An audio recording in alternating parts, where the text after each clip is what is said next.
Hey, it's our Penalized Math Industry, and we are going to take a look at the GDP. So we're going to take a look at what GDP means in economics. And the other thing is, we're going to understand what that even means. So when you think of GDP, you probably heard about things like saying that the USA has a GDP of like 23 trillion. Or if we say that China has a GDP of like 17 trillion. But wait, what is that exactly? And number two, we've seen a lot of stuff that has been labeled made in China. Actually, seriously, 50% of your entire house is probably produced in China. So, what is this all about? Well, GDP talks about gross domestic product. And it happens when the country calculates of all the value and the goods and services produced or made within that country. And we are going to stay with the United States for today. So to understand gross domestic product, the United States does a very good job when calculating their GDP because they know what is going to happen and how their economy is doing. So it literally means the value of all of the goods and services produced or made in the USA. This doesn't mean a few things. So, relating it to mathematics and relating it to economics, we are going to take a look at the formula. But hang on, there is something wrong and inaccurate about GDP. Even though we have a formula, you can't calculate everything in the world that seems correct. Even though there are things that do affect the US economy, but is not calculated in GDP. To understand the no-nos, we made a little rule sheet on like what can be included and what cannot be included. So, GDP cannot include American companies or firms producing outside the USA. This is like Apple producing in China, for example. Or it's basically like these other companies producing in other countries. The black market, anything produced in the outside the USA, but is shipped to the USA, that is sort of like your Nintendo Switch.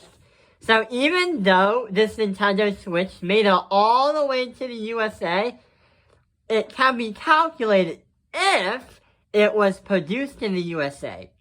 If this Switch was produced in Japan, then it would not count because Japan made it, not America. But if this was produced in the USA, then yes, then this would be counted in the GDP. Government tax is not included. eBay and things that you sell? What? But that makes totally no sense. If there are things in the world that have a value of something, but if you personally sell it, like if I sell like this robot over here for something, or if I sell this marker or this Chromebook, if I sell it without having government tax on it, and also without having government intervention, then it's not going to be added into the GDP. Because when you buy from a company, the companies are connected to a credit card company that finalizes the purchases. Also, they have to be linked to a federal agency or whatever it's called. They have to be linked to the federal government. So that's why when there's a sales tax or something like your house or food sometimes or objects or commodities or blah blah blah, whatever it is, that's why eBay and things you sell don't count. But when it says government tax not included, that literally means that when your jobs happen, your income and your yearly wages happen, it's not included. But sales tax do get included. Things that you make at home in robotic stuff and 3D printing, like Here's an example. That was the exact same thing as eBay and things you sell. Right over here is a 3D printed dreidel that I made off of Tinkercad. If I were to sell that on the global market, or if I were to sell that to someone, this would not count into the global or any kind of GDP because there was no involvement with the government. Usually, the Federal Reserve or probably any kind of economic company or agency would be calculating GDP. However, there are some things that can be calculated into the GDP. Any finalized product or immediate good of something, things that you purchase with real money, your income, usually your income is in another definition called Consumer Price Index. We'll talk about that in another part of the video. Things produced within the United States and international companies producing in the USA like BMW or Toyota or Nintendo. So when we go back to our Nintendo Switch, we're literally talking about it being produced within the USA. If Nintendo makes this thing in the USA, it counts.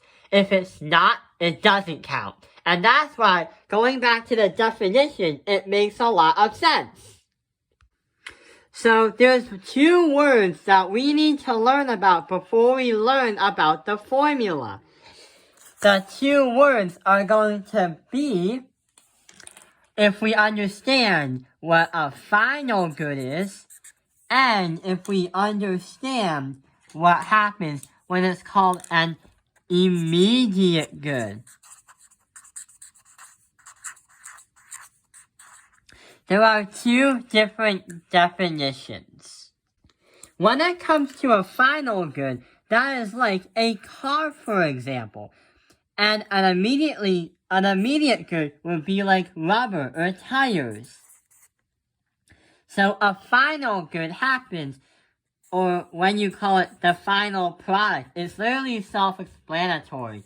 So when a country produces something, they gotta put goods to make goods to make goods. And a car is an example of a final good because it's the finished product before they start to sell it. An immediate good is a little bit different. An immediate good would be like tires, for example, because tires is a good that can make cars a good. And the other thing is, tires, you can make rubber off of them. So tires is an example of an immediate good because it can be used to make another product. But sometimes tires, as an example, can actually become a final good instead.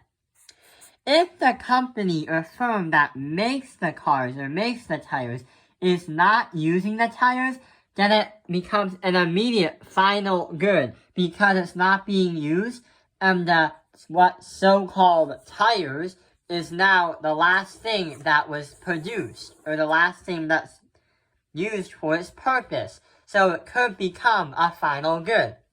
Here's another example. If we take a look at steel, and we're going to take a look at things made of steel.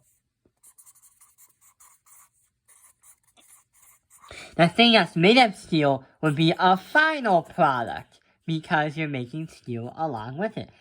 An input good going to make a good. But steel is going to be an immediate good because you can make it with something else. But it could become final because if we were not to use that steel, then that would definitely be like the final product. Here's an example. Here's an example of a final product.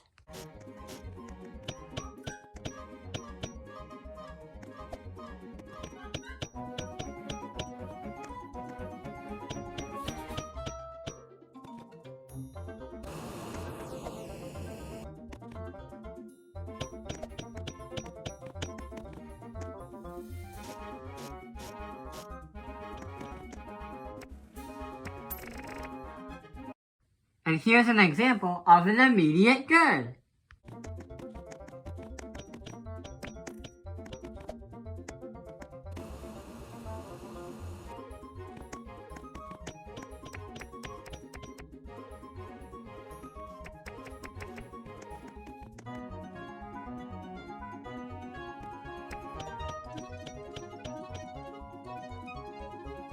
So now we understand the difference between the two of them. So, if we understand what cannot be included in the GDP, what can be included, final and immediate good, now we get to take a look at the formula.